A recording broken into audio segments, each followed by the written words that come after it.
الحمد لله نحمده ونستعينه ونستغفره ونؤمن به ونتوكل عليه ونعوذ بالله من شرور أنفسنا ومن سيئات أعمالنا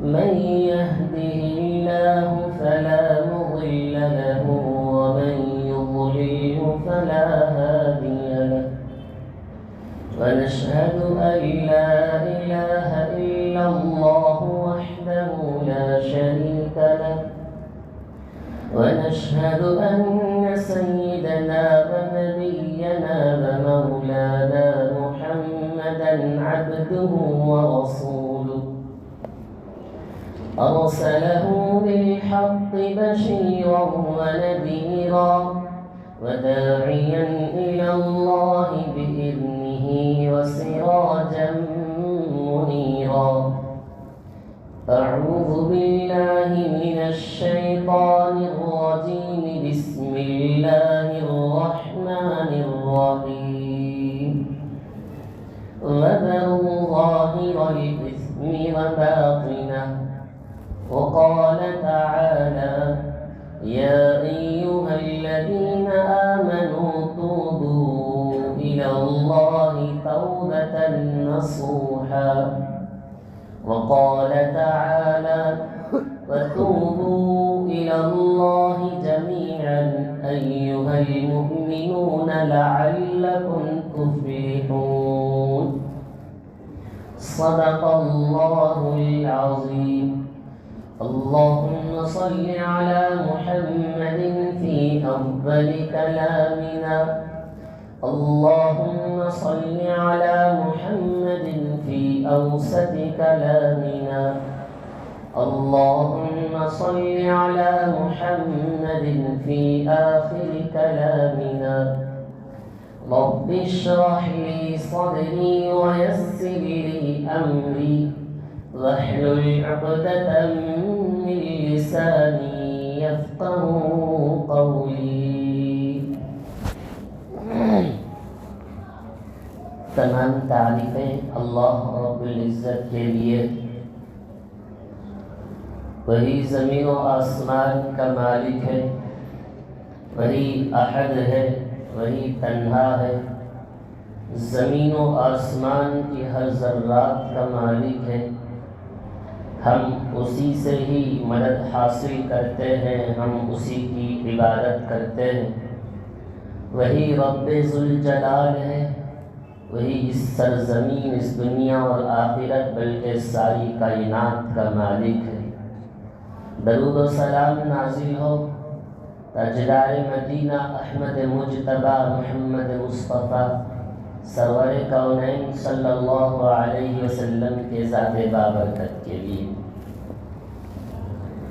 حاضرین محترم، جیسے کہ ہم نے 2 جمعہ پہلے ایک حدیث سنی جس میں آقا نبی کریم صلی اللہ علیہ وسلم نے ایک حدیث بیان کی جس میں 5 باتوں کا ذکر اللہ کے حبیب نے کیا۔ جب 5 گناہ عام ہو جائے گا اللہ تعالیٰ 5 طرح کے عذابات اس دنیا میں بھیج دے گا۔ سب سے پہلے ہم نے سنا، ہم اسی پر پچھلے 1 جمعے 2 جمعے سے بات ہو رہی ہے۔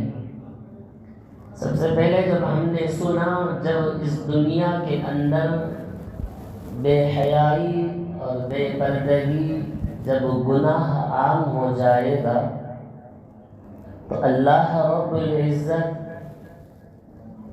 ایسی بیماریوں کو دے دے گا کہ جن بیماریوں کا نام اور جن کا علاج بھی مشکل ہو جائے گا، جسے کہ ہم دیکھتے ہی آ رہے ہیں، کھلی حقیقت ہے، اسے کوئی چھپی ہوئی بات نہیں ہے۔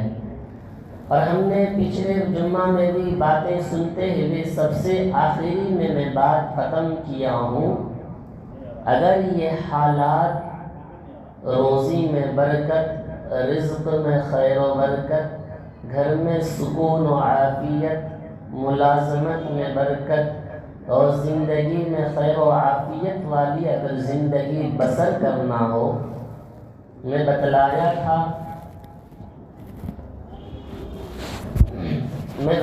تھا کہ گناہ اور تقوی والی زندگی کو اپنانا ہوگا، یعنی گناہوں کو چھوڑنا ہوگا اور تقوی والی زندگی کو اختیار کرنا ہوگا۔ میں پچھلے جمعہ سب سے آخر میں یہی بات ختم کر کے حضرت مالک بن دینار رحمۃ اللہ علیہ کے ایک واقعہ بتا کر میں اپنی بات کو ختم کیا اور سمجھانے کی کوشش کرتا رہا۔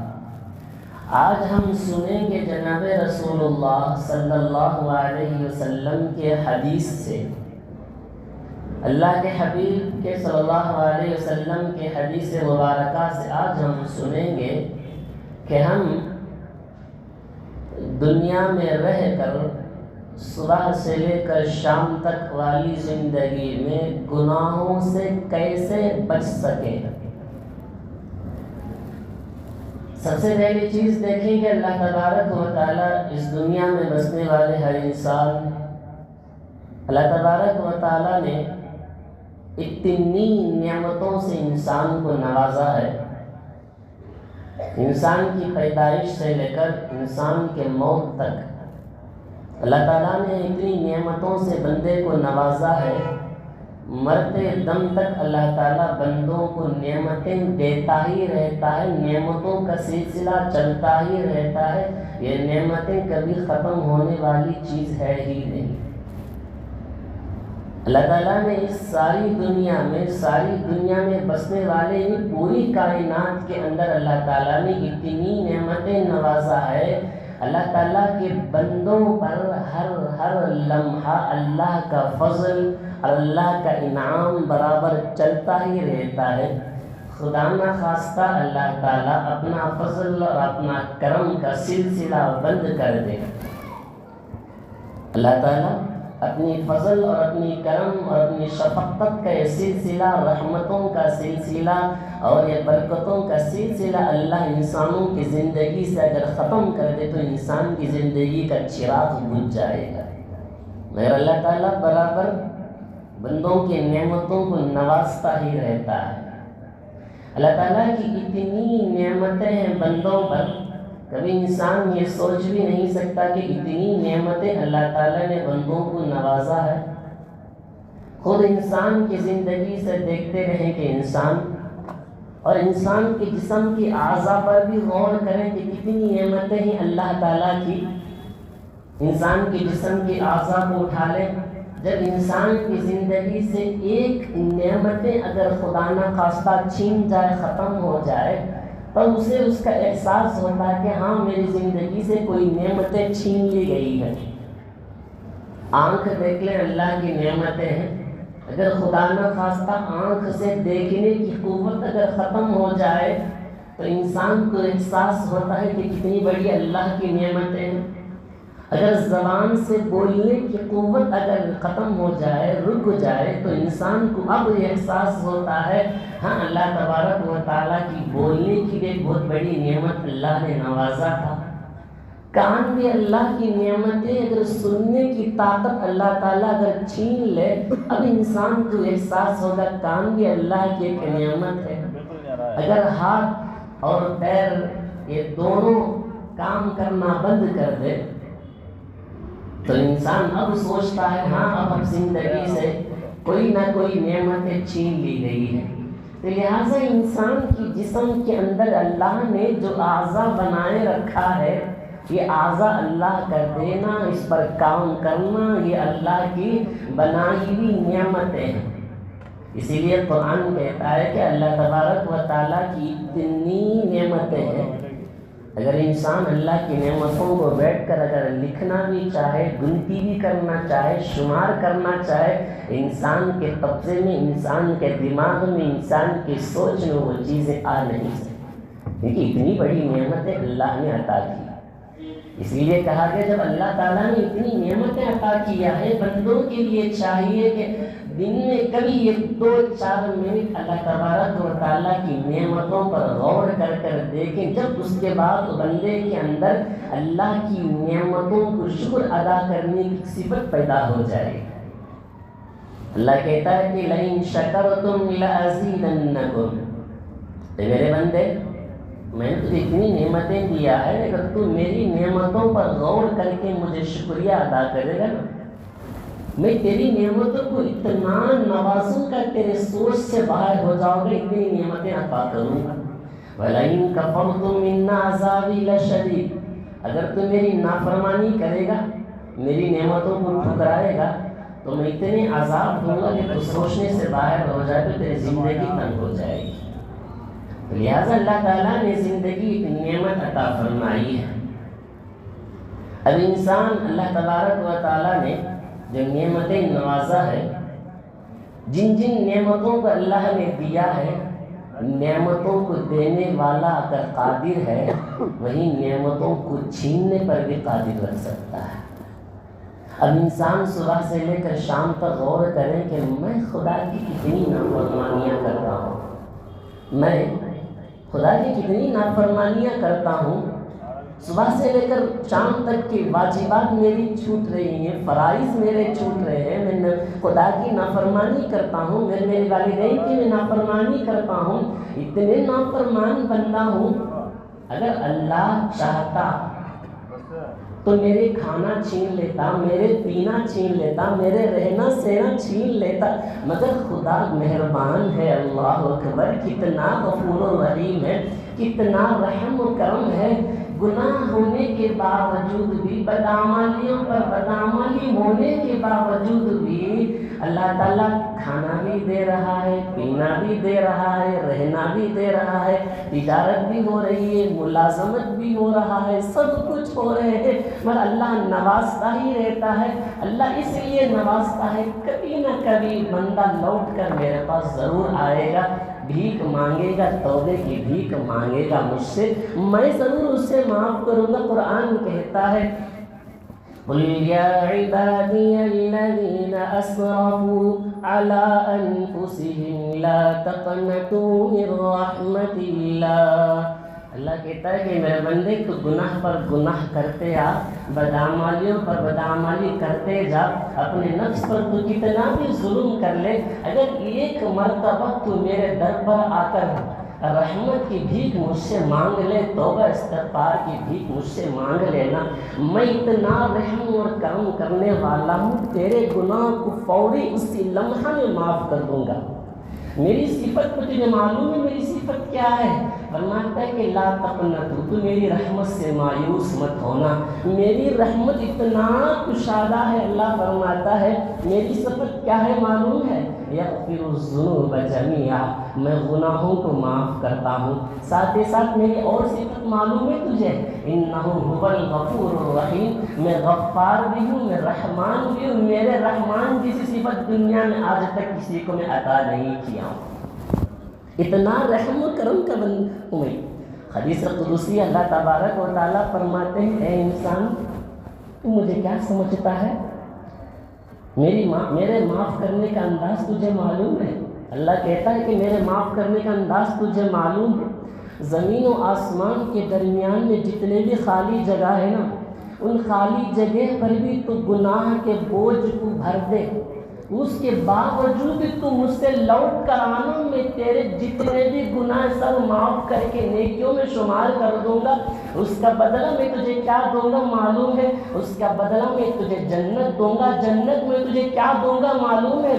جنت میں تو اسی لمحہ کھڑے ہو کر تو جو چاہے گا، جب چاہے گا، لمحے میں لا کر تجھے لا کر کھڑا کر دوں گا. یہ بندے، یہ نعمتیں تجھے کب عطا ہوگی معلوم ہے؟ جب تو میری نافرمانی کرے بغیر میری اطاعت پر، میرے نبی کے سنت پر تو زندگی گزار لے. یہ نعمتیں تیرے قدموں کے نیچے لا کر میں رکھوں گا. یہ میری رحمانی صفت ہے. میں غفار ہوں، میں ستار ہوں، تمام چیزیں میں ہی ہوں. میرے در پر آ جا، تیرے گناہوں کو ایسا دھو دوں گا تجھے معلوم ہی نہیں ہوگا کہ تو نے گناہ کیا ہے کہ نہیں، کیونکہ اللہ کے حبیب فرماتے ہیں التائب حبیب اللہ، توبہ کرنے والا اللہ کا دوست ہوتا ہے۔ اللہ کے حبیب نے کہا کہ توبہ کرنے والا ایسا ہے، توبہ کرنے والا ایسا ہے گویا کہ اس نے اس سے پہلے کبھی گناہ کیا ہی نہیں۔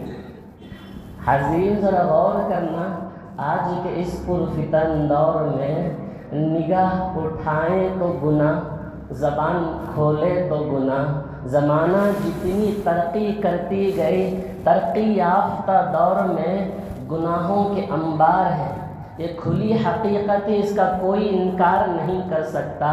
سب سے بڑی مصیبتیں، سب سے بڑی گناہ کا جو چیز ہے وہ ہمارے ہاتھوں میں ہے، جسے سیل فون کہا جائے، اس کو سیل فون میں نہیں کہتا ہوں، بلکہ میں اس کو ہیل فون کہتا ہوں، جہنم کا فون ہے، اس کے اندر جہنموں کی چیز رکھی ہوئی ہے۔ جہاں فون لے کر آج کے دور میں نوجوان چیٹنگ کرتے ہیں، میں اس کو چیٹنگ نہیں کہتا ہوں، چیٹنگ کہتا ہوں، بلکہ اللہ سے چیٹنگ کرتے ہیں، اللہ سے چیٹ کیا جاتا ہے۔ رات بھر فون کھول کر تنہائی میں اپنی آنکھوں سے زنا اور اپنی ہاتھوں سے زنا کر بیٹھتے ہیں۔ زمانہ ترقی کرتا تو ضرور ہے، ترقی دور میں گناہوں کے انبار بھی ہیں۔ انسان ایک کھلی حقیقت ہے، اس کا کوئی انکار نہیں کر سکتا، مگر تعجب اس بات پر انسان اللہ پر بھی ایمان لاتا ہے، مسلمان نبی پر بھی اس کو ایمان ہے، قیامت پر بھی اس کو ایمان ہے، مگر پھر بھی غافل اس لیے ہے کہ وہ خدا کو بھول گیا۔ مانتا اللہ کو ایک ہے، نبی کو رسول مانتا تو ہے، محمد مانتا بھی ہے، کتاب و سنت کو یقین بھی رکھتا ہے، مگر پھر بھی غافل ہے، پھر بھی اس کی زندگی میں چین سکون چھین لی گئی ہے۔ وجہ یہ ہے کہ خدا کو بھول گیا ہے۔ آج انسان، تعجب کی بات تو یہ ہے، میری بات غور کرنا، تعجب کی بات تو یہ ہے، گناہ کر کر بھی گناہ پر فخر کرتا ہے۔ 4-5 دوست و احباب ملیں، آئے گا، ایک دوست کہے گا میں نے فلاں بندے کو گالی دے کر آیا ہے، بڑا فخر سے کہے گا۔ ایک بندہ آئے گا، فلاں بندے سے بات چیت کرے گا، کہے گا کہ میں فلاں کی زمین کو اس پر زبردستی ظلماً میں نے قبضہ کیا، فلاں کو میں دھوکہ دیا، گناہ کے کام کو بھی فخر سے کہنے لگتا ہے۔ آج یہ دور، جس دور سے ہم گزر رہے ہیں، سب سے پہلی چیز تو یہ ہے بندہ گناہ کو معمولی سمجھ کر گناہ کرتا ہے۔ اللہ کے حبیب نے کہا مومن وہ ہے جو گناہ کو پہاڑ سمجھے، جو کوئی گناہ کو معمولی سمجھے نا، وہ فاسق ہے، منافق کی علامت ہے۔ آج کے اس دور میں میری باتوں پر غور کرنا، جتنا ہم گناہ کو معمولی سمجھتے جا رہے ہیں، اتنا ہی ہم عبادت سے دور ہوتے جا رہے ہیں۔ انسان شکایت کرتا ہے، اس بات کی کوئی حقیقت ہے، کوئی انکار نہیں کر سکتا، نماز میں کھڑا ہوتا ہے، خیالات کہیں اور ہوتا ہے، کیونکہ جس جگہ ہم جاتے ہیں ہماری نگاہیں کسی غیر محرم کی طرف، ناجائز چیزوں کی طرف ہوتی ہے۔ نماز میں کھڑتا ہے تو وہی خیالات آتے ہیں۔ اس لیے اللہ کے حبیب نے صلی اللہ علیہ وسلم نے کہا شیطان انسان کے اندر جس طرح رگوں میں خون دوڑتا ہے، اس طرح شیطان بھی انسان کے رگوں میں ایسا دوڑتا ہے کہ اسے ہر طرف سے گناہوں میں الجھ کر رکھنے کی کوشش کرتا ہے۔ اس لیے فرمایا گیا کہ فرشتہ افضل ہے یا انسان افضل ہے، فرشتے افضل ہے یا انسان افضل ہے؟ کہا گیا کہ اللہ تعالیٰ نے فرشتوں کو پیدا کیا عقل دے کر بغیر شہوت کے، اور اللہ نے جانور کو پیدا کیا بغیر عقل کے، شہوت کے ساتھ، اور اللہ نے انسان کو بنایا، عقل بھی دیا اور شہوت بھی دیا۔ اگر انسان فرشتوں سے افضل ہونا ہو تو انسان شہوت کو گرا کر عقل پر اگر کام کرے گا گناہوں سے بچے گا تو فرشتوں سے بھی افضل بن سکتا ہے۔ اگر اپنی عقل کو گرا کر شہوت پر کام کرے گا تو جانور سے بھی بدتر بنے گا۔ قرآن کہتا ہے کہ اولئک کالانعام بل هم اضل، وہ جانور ہے اور جانور سے بھی بدتر ہے۔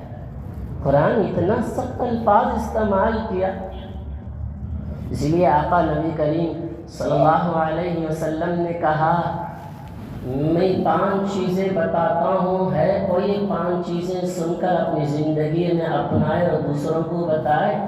حضرت ابو ہریرہ رضی اللہ عنہ نے کہا اللہ کے حبیب بتاؤ تو صحیح، میں تو سامنے بیٹھا ہوں، میں عمل کروں گا، دوسروں کو بھی بتا دوں گا۔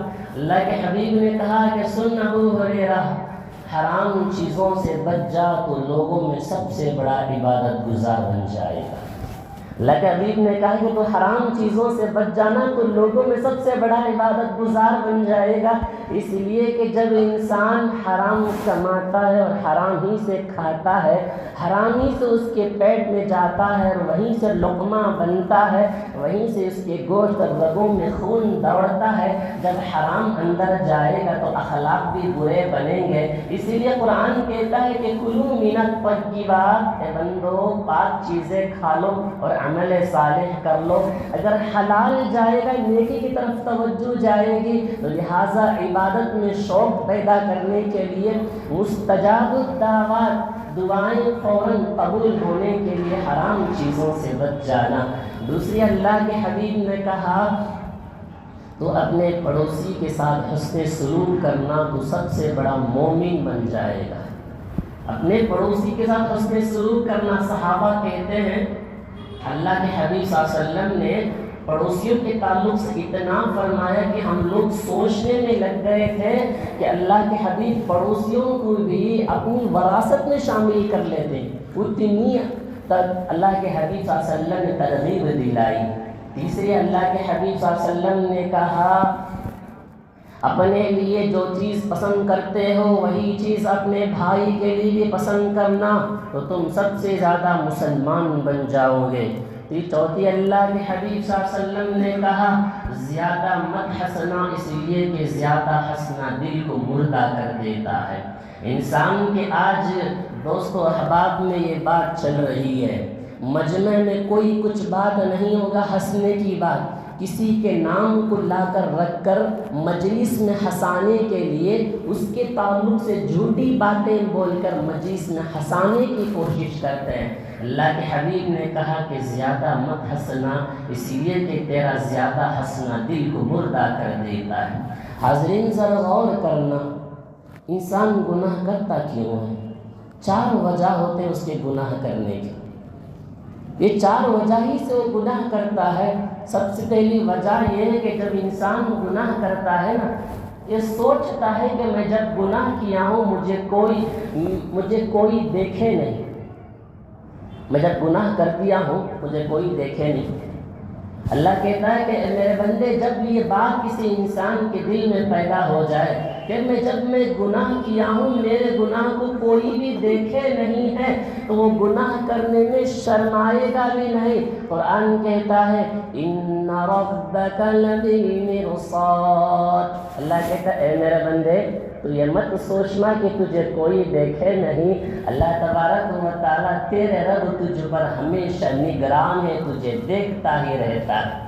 دوسری وجہ یہ کہ انسان گناہ کرنے میں یہ سوچتا ہے میں جب گناہ کیا ہوں نا میرے ساتھ میں کوئی نہیں تھے، میں گناہ کیا ہوں، میں کسی غیر محرم کو پر نگاہ اٹھا کر دیکھا ہوں، میں کسے دھوکہ دیا ہوں، میں کسی کے ہاں چوری کیا ہوں، انسان یہ سوچتا ہے کہ میرے ساتھ میں کوئی نہیں تھے۔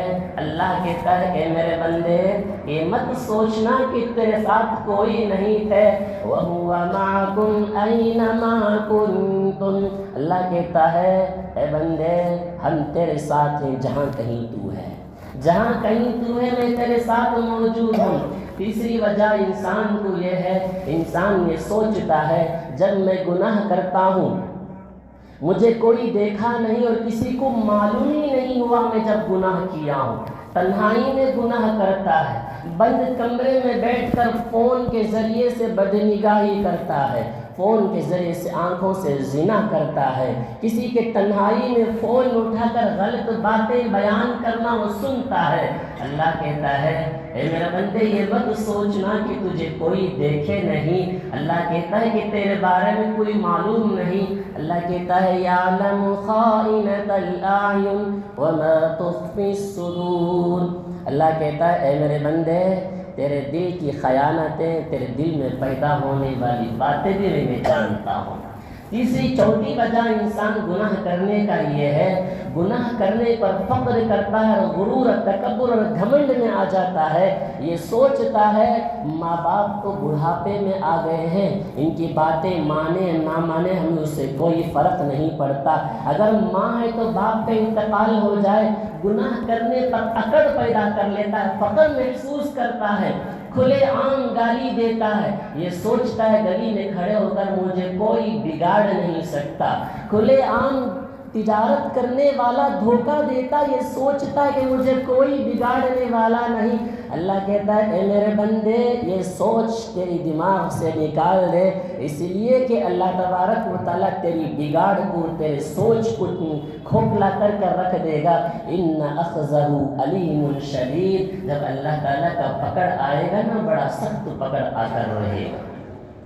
4 وجہ سے انسان گناہ کرتا ہے، ایک مجھے کوئی دیکھے نہیں، دوسرا میرے ساتھ کوئی نہیں تھا، تیسرا یہ سوچتا ہے کہ میں جب گناہ کیا ہوں میرے ساتھ کوئی نہیں تھے، کسی کو معلوم ہی نہیں ہوا ہے، چوتھی وجہ گناہ کرنے کا یہ سوچتا ہے کہ اپنے آپ پر فخر محسوس کرتا ہے۔ یاد رکھنا یہ تمام چیزیں کل قیامت کے دن اللہ تبارک و تعالیٰ کے پاس ہماری پیشی ہوگی، حاضری ہوگی، ہمارے گناہ کرنے کی وجہ سے 4 گواہیں پیش کی جائیں گی۔ نوجوانوں میری بات غور سے سن لینا، جس دور سے ہم گزر رہے ہیں، ہماری آنکھوں سے، ہمارے ہاتھوں سے، ہماری کانوں سے، ہماری زبان سے جس گناہ کو ہم کر رہے ہیں، یہ سوچ رہے ہیں کہ میں گناہ کیا ہوں کسی کو معلوم نہیں ہوا، کوئی نہیں جانتا ہے، میرے ساتھ کوئی نہیں تھے، یہ سوچ کو نکال دو، کیونکہ کل قیامت کے دن اللہ کے سامنے تمہارے خلاف میں 4 گواہ کھڑے ہوں گے، 4 گواہ کھڑے ہوں گے۔ سب سے پہلا گواہ کھڑا ہوگا، تمہارا نام اعمال کھڑا ہوگا، اللہ کے سامنے ہماری دفتریں کھول کر رکھ دی جائیں گی۔ قرآن کہتا ہے وَوُضِعَ الْكِتَابُ فَتَرَى الْمُجْرِمِينَ مُشْفِقِينَ مِمَّا فِيهِ، جب قیامت کے دن ہمارے نام اعمال کا دفتر کھول کر سامنے رکھ دیا جائے گا، جب انسان اس کو دیکھے گا تو کہے گا وَيَقُولُونَ يَا وَيْلَتَنَا مَا لِهَذَا الْكِتَابِ، ہے ہماری افسوس ہے، بربادی ہے، کیسی کتاب ہے، کوسی نام اعمال ہے، لا صغیرۃ ولا کبیرۃ الا احصاها، نہ ہماری چھوٹی باتیں چھپی ہیں نہ ہماری بڑی باتیں، پوری چیزیں نام اعمال میں محفوظ ہیں، اللہ کے سامنے ہمارے نام اعمال کا دفتر کھل کر رہ گیا۔ دوسرا گواہ ہمارے سامنے ہوں گے وہ فرشتے، فرشتے بھی ہمارے خلاف اللہ کے پاس گواہی دیں گے۔ قرآن کہتا ہے وَإِنَّ عَلَيْكُمْ لَحَافِظِينَ، اللہ تعالیٰ بندوں کے سامنے محافظ فرشتے رکھا ہے، کِرَامًا کاتبین، لکھ رہے ہیں تیرے پورے اعمال کو، یعلمون ما تفعلون، وہ جانتے ہیں جو کچھ تو کرتا ہے۔ فرشتے بھی ہمارے خلاف گواہ دیں گے۔ دوسری تیسری گواہ یہ ہے، سن لینا، یہ سمجھتے ہیں کہ میرے گناہ کچھ نہیں ہے، ہمارے خلاف میں ہمارے جسم کے اعضاء گواہی دیں گے۔ کیسے؟ قرآن کہتا ہے اليوم نختم على افواههم وتكلمنا ايديهم وتشهد ارجلهم بما كانوا يكسبون، کل قیامت کے دن اللہ تعالیٰ منہ پر سیل لگا دیا جائے گا، تمہاری ہاتھیں ہمارے سامنے گواہی دیں گی، ہاتھیں بیان کریں گی اے اللہ فلاں وقت میں اس نے اس ہاتھ سے گناہ کیا تھا۔ پیر تمہارے خلاف گواہی دے گی، اللہ اس نے نماز کو چھوڑ کر گناہ کے راستے کو اختیار کرنے کے لیے جا رہا تھا۔ یوم تبلی السرائر، ہر چھپی کھلی باتوں کو رات سامنے لا کر رکھ دیا جائے گا۔ وتشہد ارجلہم بما كانوا یکسبون، کل قیامت کے دن تمہاری آنکھیں تمہاری گواہی دے گی، تمہارے کانیں تمہارے خلاف گواہی دے گی، جسم کے چمڑے تمہارے خلاف میں گواہی دے گی۔ یہ مت سوچنا کہ میرے اعضاء گواہی نہیں دیں گی، پھر کس جرم میں کس اکڑ میں گناہ کر رہے ہیں۔ جسم کے اعضاء اللہ کے یہاں گواہی دے گی۔ چھوٹی گواہی معلوم ہے، اللہ تعالیٰ کل قیامت کے دن زمین کو کہے گا، اے زمین بتا تیرے پشت پر لوگ کیا کرتے تھے۔ قرآن کہتا ہے اذا زلزلت الارض زلزالہا، جب زمین لرز دی جائے گی، وَأَخْرَجَتِ الْأَرْضُ أَثْقَالَهَا وَقَالَ الْإِنسَانُ مَا لَهَا يَوْمَئِذٍ تُحَدِّثُ أَخْبَارَهَا، اس دن قیامت کے دن زمین پوری ہمارے کارنامے لا کر بیان کر دے گی۔ وقال الانسان ما لها، تمام چیزیں زمین کے اندر جتنے بھی گناہ کیے ہیں تمام گناہ لا کر پیش کر دی جائیں گی۔ کیا ہوگا؟ فمن يعمل مثقال ذرة خيرا يرى، تمہارے اچھے اعمال بھی نظر آ جائیں گے۔ مثقال ذرة شرا يرى، برے اعمال بھی لا کر اللہ کے سامنے زمین پیش کر دی جائے گی۔ لہذا گناہ سے بچنا ضروری ہے، اپنے اعمال کو سدھارنا ضروری ہے۔ ہمارے لیے 4 گواہ ہمارے خلاف اللہ کے ہاں گواہی دے گی، تو لہٰذا ہمیں اپنی زندگی میں گناہوں سے بچنا ہے، سچی اور پکی توبہ کرنا ہے۔ حضرت ابراہیم بن ادہم رحمۃ اللہ علیہ کے پاس ایک نوجوان آیا اور کہا، میں جب گناہ کرتا ہوں حضرت تو مجھے ڈر بھی ہوتا ہے کہ اللہ تعالیٰ کہیں مجھے سزا نہ دے، لہٰذا آپ مجھے کوئی ایسی ترکیب بتلائیں کہ میں گناہ کروں اور مجھے اللہ کا عذاب نہ ہو۔ اب سامنے والا اگر پوچھ رہا ہے، پچھلے زمانے کے بزرگان دین اولیاء اللہ ایسے ہوتے تھے، آنے والے انسان کے مزاج کے مطابق اس کو تربیت کہا کرتے تھے۔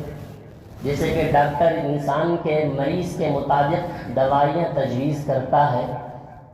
اچھا میں تو یہ تجویز بتاتا ہوں، پہلی تجویز یہ ہے کہ تو نے پوچھا کہ میں گناہ بھی کروں اور اللہ کے پکڑ میں بھی نہ آؤں، ایک چیز ہے، ایک ترکیب ہے، بتاتا ہوں، سن لے۔ ایک بات یاد رکھنا، جب تو گناہ کرنے کا موقع آ جائے تو اللہ کی نگاہ سے چھپ کر کہیں اور جا کر گناہ کر لے۔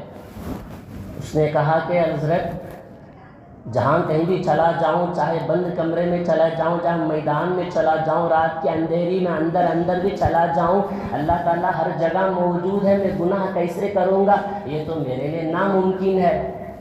اچھا دوسری بات ہے کہ جب تو گناہ کرے یہ سوچ لینا کہ اللہ کے رزق کو مت کھانا، اللہ سے کہہ دینا کہ اللہ میں تیرے رزق کو نہ کھایا ہوں اور نہ ہی پیا ہوں۔ اس نے کہا کہ جب میں کھانا نہیں کھاؤں گا تو زندہ کیسے رہ پاؤں گا، یہ بھی میرے لیے مشکل ہے۔ اچھا تیسری ترکیب یہ ہے، یہ زمین یہ آسمان اللہ کی ملکیت ہے، پوری کائنات اللہ کی بادشاہی ہے۔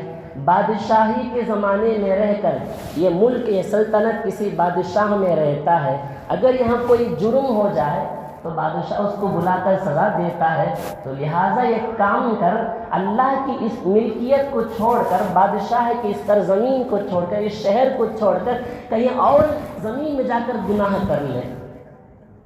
اس نے کہا کہ حضرت یہ پوری کائنات، پورے دنیا، پورا زمین اور آسمان اللہ کا بنایا ہوا ہے، یہ زمین بھی اللہ کا ہے، تو میں کہاں چھپ کر جا کر اللہ سے گناہ کروں؟ تو یہ بھی میرے لیے ناممکن ہے۔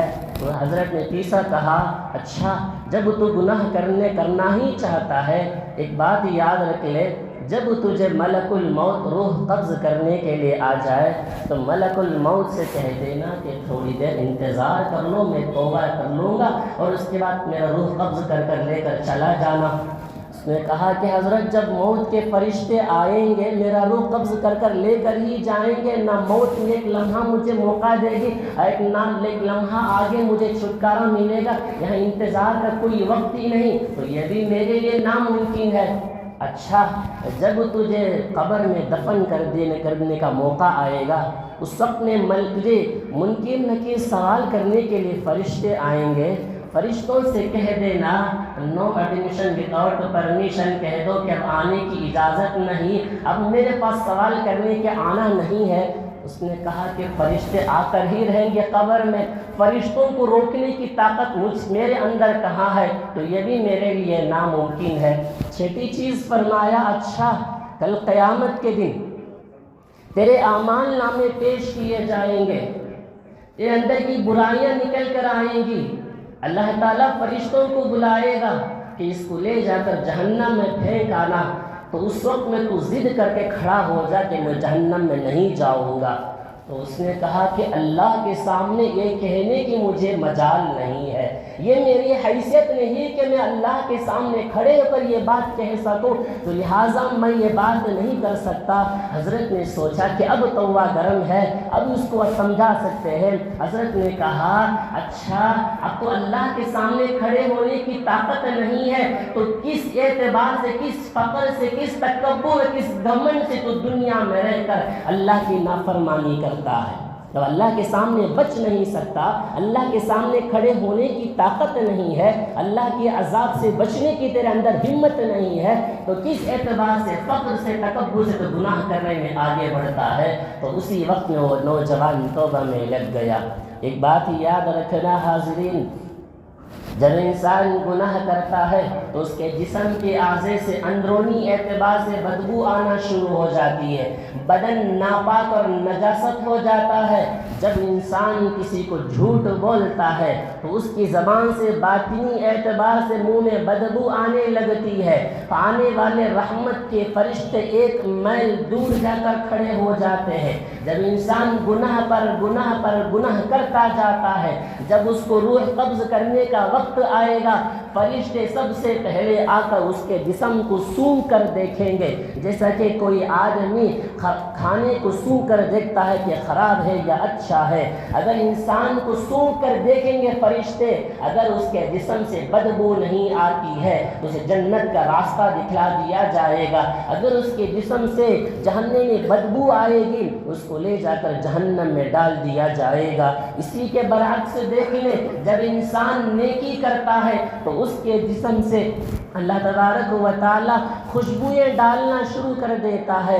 نیک عمل کی وجہ سے اللہ تعالیٰ عبادت میں شوق پیدا کرتا ہے، نیک عمل کی وجہ سے، گناہوں سے بچنے کی وجہ سے دعاؤں میں تاثیر پیدا کرتا ہے۔ امام عاصم رحمۃ اللہ علیہ فرماتے ہیں کہ میں ایک مرتبہ مسجد نبوی میں قرآن مجید کی تلاوت کر رہا تھا، لوگ وہاں سے آتے جاتے مجھ سے پوچھنے لگے کیا تم نے اپنے منہ پر کوئی الائچی وغیرہ خوشبودار چیز رکھی ہے؟ انہوں نے پوچھا کیوں؟ کیونکہ جب بھی ہم مسجد نبوی میں آپ تلاوت کرتے ہیں تو اس وقت میں ہم گزرتے ہیں پوری مسجد نبوی میں خوشبو پھیلی ہوتی ہے۔ انہوں نے کہا کہ نہیں، مجھے کل رات میں جناب رسول اللہ صلی اللہ علیہ وسلم کے خواب میں زیارت ہوئی، اللہ کے حبیب میرے قریب آئے اور کہا اے عاصم تیرا قرآن مجید کا پڑھنا اللہ کو اتنا پسند آیا، تیرا قرآن مجید کا پڑھنا اتنی محبت کے ساتھ کہ مجھے اتنا پسند آیا، لاؤ قریب آؤ، اپنے منہ سے میرے منہ کو لگا لو۔ اللہ کے حبیب نے ان کے منہ کو چوما۔ وہ کہتے ہیں کہ جس وقت سے اللہ کے حبیب نے میرے منہ کو چوما ہے اس وقت سے لے کر آج تک جب بھی میں تلاوت کلام اللہ کرتا ہوں تو میرے زبان سے مشک کی خوشبو آتی ہے۔ اللہ اکبر۔ ایک نوجوان کا واقعہ کتاب میں لکھا ہے، اس کا معمول یہ تھا، نیک عمل پر اللہ تعالیٰ کیا اجر عطا کرتا ہے غور کرنا۔ اس نوجوان کا ایک طریقہ رہا، رات میں سونے سے پہلے کثرت سے درود شریف کو محبت کے ساتھ، عشق کے ساتھ پڑھنے کا معمول تھا۔ ایک مرتبہ اس کے گھر کے اندر سے کئی کلومیٹر تک مشک کی خوشبو آ رہی تھی۔ لوگ ان کے گھر کے پاس آئے، نوجوان کو پوچھا کہ تیرے گھر گھر کے اندر سے مشک کی خوشبو کہاں سے آ رہی ہے؟ اس نے کہا میرا یہ معمول تھا، ہمیشہ رات میں سونے سے پہلے میں کثرت سے درود شریف محبت کے ساتھ عقیدت کے ساتھ پڑھتا تھا، میرا یہ پڑھنا آقا کو اتنا پسند آیا، کل خواب میں جناب رسول اللہ صلی اللہ علیہ وسلم تشریف لائے، اپنی زبان کو کھینچ کر میں اپنی زبان سے اللہ کے نبی نے اپنی زبان سے لگا لیا، اس وقت سے لے کر آج تک میرے گھر میں مشک کی خوشبو پورے شہر میں پھیل رہی ہے۔ لہذا اپنی زندگی میں گناہوں سے بچنا ہے، توبہ استغفار کرنا ہے، یاد رکھنا نوجوانوں اپنی عبادت میں لذت پیدا کرنا ہے، اپنے اعمال کو درست کرنا ہے، اپنے ہماری دعاؤں میں تاثیر پیدا کرنا ہے، ایسے دعاؤں میں لگ جاؤ، ایسے عبادت میں لگ جاؤ کہ گناہ دل کو چھوڑ دو۔ اسی لیے سب سے آخر میں ایک واقعہ توبہ کا میں بتا کر ختم کروں گا۔ نوجوانوں اس بات پر غور کر لینا، اس واقعے پر، واقعہ سن کر چھوڑنے کا نہیں ہے، اپنی زندگی کو سدھارنے کی کوشش کرو، یہ زندگی کبھی بھی ختم ہونے والی ہے، ختم ہو کر رہ جائے گی، ہم زندگی میں ایک ایک عمر کم ہوتی چلی جا رہی ہے، ہم موت کے اتنا ہی قریب ہوتے جا رہے ہیں، گناہوں سے باز آ جاؤ، نیک عمل کر لو۔ حضرت حسن بصری رحمت اللہ علیہ کا ایک زمانہ گزرا ہے، اس میں ایک بیوہ خاتون تھی جو حضرت حسن بصری رحمت اللہ علیہ کی شاگردہ تھی، اس کا ان کا ایک بچہ تھا، ابھی نوجوان بھی نہیں تھا، ابھی کم عمر تھا۔ ماں نے یہ سوچا کہ ابھی میں دوسری شادی کیوں کروں، جب تک میں اپنے بچے کو زیادہ تر اسے تربیت میں لگا لوں گی، پھر اس کے بعد اس کو کہیں اچھے راستے میں، دین کے راستے میں لگا دوں گی۔ جب بچہ جو ہی بڑا نوجوان ہوتا ہے، باپ نے بہت سارا مال چھوڑ کر گیا ہے، جب کسی کے ہاں مفت میں مال مل جائے، اس مال کو لے کر انسان طرح طرح کے غلیظ چیزوں میں لگاتا ہے۔ ایسے ہی وہ نوجوان بھی ایسے ہی کیا، جتنے بھی نشے کی چیزیں تھی اس زمانے میں بصرہ میں، شراب کا عادی ہو گیا، جوے کا عادی ہو گیا، بدکاری کا عادی ہو گیا، گناہوں کا بوجھ اپنی زندگی میں لا کر جمع کر لیا تھا۔ حسن بصری رحمت اللہ علیہ کی وہ شاگردہ بہت سمجھاتی تھی، نصیحت بھی کرتی تھی، میری بات پر غور کرنا، نصیحت بھی کرتی تھی، مگر بچہ سمجھنے سے رہ گیا۔ اس کو لے گئی حضرت حسن بصری کے پاس، حضرت حسن بصری نے بھی اس نوجوان کو بہت سمجھانے کی کوشش کی، مگر انہیں اپنے گناہوں سے بچ کر باہر آنے کا سوچا ہی نہیں تھا۔ ایک مرتبہ ایسا ہوا، تمام پیسے ختم ہو گئے، جسم کی اعضاء کام کرنا بند ہو گیا، لا علاج بیماریاں اپنے جسم میں آ گئیں، ڈاکٹر علاج کرنے سے بھی مجبور ہو گئے۔ اب ماں سمجھانے لگی اب تیرے حالات اچھے نہیں ہے، ایک مرتبہ تو توبہ کر کر اللہ کو منا لے تو تیری زندگی سدھر جائے گی، قبر میں بھی تیرا جینا آسان ہو جائے گا۔ وہ بندہ کہنے لگا نوجوان، امی جان میں توبہ کرنا چاہتا ہوں مگر مجھے توبہ کرنا نہیں آتا ہے، کوئی مجھے توبہ کرنا سکھا دے۔ حسن بصری رحمت اللہ علیہ کی وہ شاگردہ فوراً آئی، حضرت حسن بصری رحمت اللہ علیہ کے پاس گئی، جا کر کہنے لگی کہ میرا بچہ توبہ کرنا چاہتا ہے، آپ اگر آ جاتے تو میرے بچے کو توبہ کے کلمہ سکھا دیتے تو میرے بچے کی زندگی سدھر جائے گی۔ حضرت نے کہا کہ مجھے پڑھانے کا وقت آ چکا ہے، ہزاروں شاگردین آ چکے ہیں، اب میں نہیں آ سکتا۔ یہاں آ کر دیکھے نوجوان گھر میں گھومتا ہے، ماں کہتی ہے امی جان کیا آپ حضرت آئے؟ کہنے لگے حضرت تو تیرے توبہ کے لیے آئے نہیں ہے۔ تو نوجوان افسوس کے ساتھ امی کو کہنے لگا امی جان تو گواہ رہنا، آج میں توبہ کرتا ہوں، اللہ کے سامنے تو گواہ رہنا۔ اسی وقت میں اس نے سجدے میں گر کر توبہ کیا، اتنا گڑ گڑایا، آخر میں امی سے دو بات کہنے لگا۔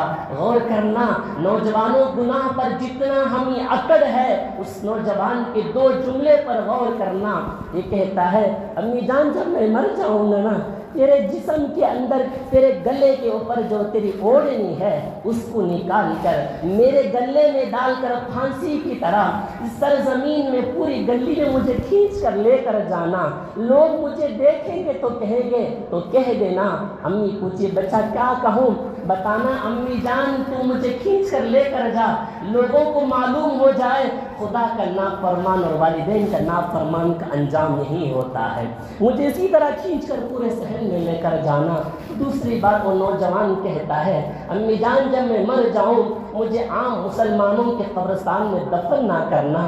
اس لیے دفن نہ کرنا کہ میں اتنا گناہ کیا ہوں نا، میں اتنا گناہ کیا ہوں. جب مجھے کسی مسلمان کی قبر کے پاس دفن کیا جائے گا، جب مجھے قبر میں عذاب ہوگا، میرے بازو میں قبر میں لوگ پڑے ہوں گے، میرے عذاب کی وجہ سے ان کو تکلیف ہوگا، میرے گناہ کی نحوست پورے قبرستان والوں کو ہو جائے گی. مجھے قبرستان میں دفن نہ کرنا، مجھے کہیں اپنے گھر کے کونے کے صحن میں دفن کر دینا. یہ کہہ کر بندے کا نوجوان کا روح قبض ہو گیا. یہاں جنازے کی نماز کے لیے تڑپ رہے ہیں. پوچھا جا رہا ہے کہ کون جنازہ پڑھائیں؟ حسن بصری کی شاگردہ جاتی ہے حسن بصری کے پاس، کہتی ہے کہ میرا بچہ انتقال ہو گیا ہے، آ جانا جنازہ پڑھاتے آ کر ایک مرتبہ. حضرت حسن بصری کہتے ہیں میں اس نوجوان کا جنازہ نہیں پڑھاتا کیونکہ اس نے پوری زندگی میں نماز نہیں پڑھی، اس کا جنازہ میں نہیں پڑھاؤں گا. حسن بصری کی آواز کو باتوں کو سن کر آ گئی. یہاں جنازے کی نماز کی تیاری ہو رہی ہے. اتنے میں دروازے میں دستک دیتے ہیں. جا کر دروازہ کھولتے ہیں، دیکھتے ہیں حسن بصری رحمۃ اللہ علیہ گھر کے باہر کھڑے ہیں. حسن بصری رحمۃ اللہ علیہ کی شاگردہ پوچھنے لگی حضرت آپ یہاں اس وقت میں یہاں کیوں آئے ہیں؟ کہنے لگے جب میں تجھے یہ بول کر بھیج دیا تھا کہ میں اس کا جنازے کی نماز نہیں پڑھاؤں گا تو میں چند لمحوں کے لیے آرام کے لیے قیل اللہ کیا تو مجھے غیب سے آواز آئی. اللہ کہتا ہے اے حسن بصری تو میرا کیسا ولی ہے، وہاں ایک میرا ولی انتقال کر گیا تو اس کی جنازے کی نماز پڑھانے سے انکار کرتا ہے، فوراً چلا جا میرے اس ولی کے جنازے کی نماز کو پڑھا دے. حسن بصری آتے ہیں، اس نوجوان کے جنازے کی نماز پڑھاتے ہیں. حاضرین غور کرنا، آخری لمحہ ہے، توبہ کر لیتا ہے، پچھلے تمام گناہوں کو معاف کر کے اللہ تعالیٰ اس کے نیکیوں میں شامل کر کے اللہ اس کو اپنا ولی اور دوست بنا لیتا ہے. اس لیے اللہ کے حبیب نے کہا التائب حبیب اللہ، توبہ کرنے والا اللہ کا دوست ہوتا ہے. نوجوانوں آج ٹھان لو، اس مجلس سے یہ طے کر کر اٹھ جاؤ کہ اپنی زندگی میں کبھی گناہ نہیں کریں گے. یہ ٹھان کر اٹھو، زندگی سدھر جائے گی. میری بات کو غور کر لینا، میرے نبی کی بات کو غور کر لینا، زندگی سدھر جائے گی، عبادت میں شوق پیدا ہو جائے گا، دعائیں ہماری قبول ہو جائے گی، قبر میں ہمارے ساتھ حشر اچھا ہوگا اور کل قیامت کے دن پل صراط پر بجلی کی طرح ہم گزر جائیں گے. دعا ہے اللہ تعالی ہم تمام کو سچی اور پکی توبہ نصیب فرمائے. آمین. وما علینا الا البلاغ.